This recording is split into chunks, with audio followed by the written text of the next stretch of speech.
सुबुं उजिर आंनि हिन्जावनि नामा अनजालि उजिर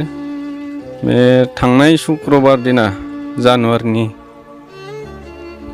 1 तारिख खालि गोमानानै दं बेखौ सोरबाफोर नुसनबायदोंबा थाबैनो खबर हर बेहा सानै खुदिया दं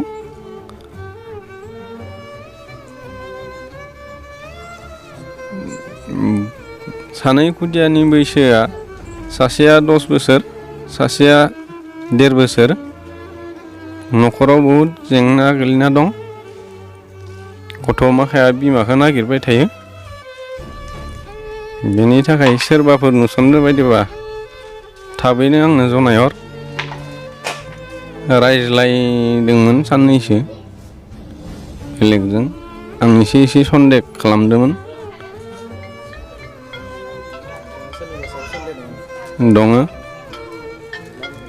सन्जय बसुमतारी रुपहि थुङालागानि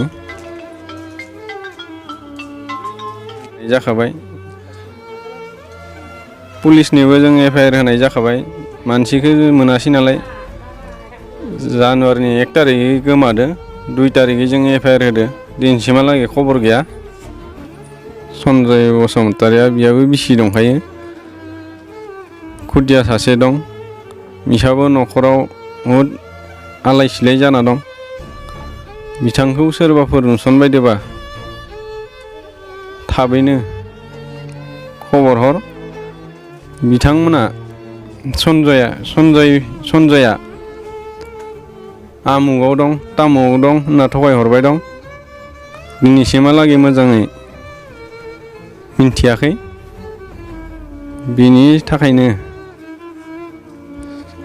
सोरबाफोर नुसनबायदोबा थाबैनो खबर हर नैबे नाम्बाराव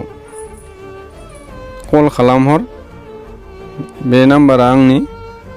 7637 881614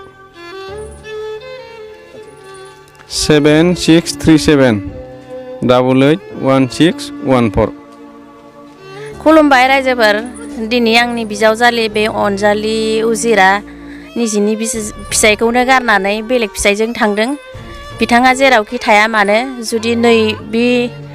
माने जोंनि न'खरा हालाय हाफाय जाबाय दं आरो लोगोसे गथ' उन्दैबो गालांदो बिनि थाखाय जों बिथांखौ नागिरगासिनो जेरावबो नुवाखै सोरबाफोर जुदि बबाफोर नुबाय बायोबा जों बिनि सावगारि होगासिनो दङ बिथांखौ हमनानै जोंनि नाम्बाराव दैथायहरबा जों मोनगौमोन आरो मोजां मोनगोन आरो नाम्बार मोनसे होबावदो आंनि नाम्बारखौ 8011 737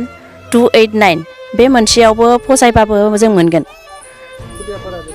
खुदियाफोरा सानै जेनेबा हौवासाया गेदेर हिन्जावसाया उन्दै 2.5 बोसोरल' बिनि थाखायनो बिराद दुखु जादों आरो गथ'आबो गाबबाय थायो हराव बेखायनो दा जेरावखि थाया मानो नोंथांमोना जुदि बोरैबा नुबाय बायोबा थाबैनो जोंनो माने रिपर्ट होयोबा मोजां जायो आरो बेखिनियानो गोजोन्थों।